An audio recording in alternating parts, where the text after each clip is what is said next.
Gauri Suryavanshi, S मराठीमध्ये आपलं स्वागत। वळूया आजच्या बातमीकडे। नांदगाव तहसील कार्यालयावर सकल आदिवासी समाजाचा भर पावसात प्रचंड मोर्चा काढण्यात आलाय। अनुसूचित जमाती, एसटी प्रवर्गात, धनगर, बंजारा व इतर गैर आदिवासी समाजाला आदिवासी समाविष्ट करू नये, मूळ आदिवासींचे आरक्षण अबाधित ठेवावे या प्रमुख मागणीसाठी नाशिक जिल्ह्यातील नांदगाव तहसील कार्यालयावर आदिवासी समाजाचा प्रचंड मोर्चा काढण्यात आलाय। भर पावसात आदिवासी महिला भगिनी, पुरुष बांधव तहसीलदार कार्यालयाच्या प्रांगणात ठिय्या मांडून बसले होते।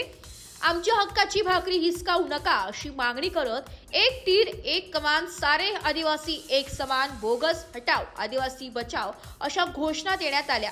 भर पावसात हा मोर्चा नांदगाव तहसील परिसरात ठिय्या मांडून बसला होता आणि लक्ष वेधले होते। नंतर निवेदन तहसीलदार सुनील सौदाणे यांच्या मार्फत मुख्यमंत्री देवेंद्र फडणवीस यांना पाठवण्यात आले। कलम 342 नुसार केवळ राष्ट्रपतींच्या अधिसूचनेनंतरच संसदेत कायदा करून जमातींना एसटी प्रवर्गात समाविष्ट करता येते। कोणतीही नवी जात थेट अनुसूचित जमाती प्रवर्गात समाविष्ट होऊ शकत नाही।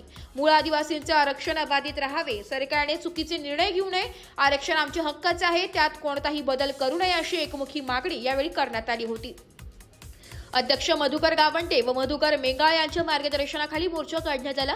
रवींद्र फोडसे, अनिल भाऊ सोनवणे, बाळाभाऊ मोरे, सुनील सोनवणे, सुनील डोळे, भगवान देशमुख, गणेश सोनवणे, गजानन भोये, संदीप हिलीम, जनार्दन मेंगाळ, सौ पायल डोळे, सौ संगीताबाई गावंटे, आदिवासी बांधव व महिला मोठ्या संख्येने उपस्थित होते। पोलिसांचा मोठा बंदोबस्त ठेवण्यात आला। आज आपण नांदगाव तालुक्यातील सकल आदिवासी समाजाच्या वतीनं नांदगाव तालुक्यात भव्य मोर्चाचं आयोजन केलं होतं। याचं मुख्य कारण म्हणजे जो समाज बंजारा किंवा धनगर समाज असो, तो जो आपल्या आदिवासी आरक्षणामध्ये घुसखोरी करण्याचा प्रयत्न करत आहे, त्या निमित्तानं आपण सर्वजण तहसील कार्यालय नांदगाव येथे जमलेले होतो आणि तहसीलदार साहेबांना त्याचं निवेदन देण्यात आलं की आमच्या आरक्षणामध्ये कुठल्याही समाजाची घुसखोरी होऊ देऊ नये असं। म्हणजे जे हैदराबाद गॅजेटचं जो लागलेलं आहे त्या गॅजेटनुसार कुठल्याही प्रकारे आदिवासी आरक्षण संविधानिक आहे आणि आदिवासी आरक्षण हे संसदेनुसार चालतं।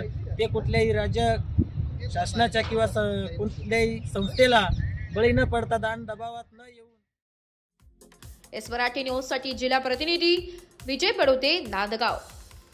अशाच नवीन ताज्या घडामोडी जाणून घेण्यासाठी आमच्या एस मराठी न्यूज चॅनलला लाईक करा, शेअर करा, सबस्क्राईब करा आणि बेल आयकॉनला क्लिक करायला विसरू नका।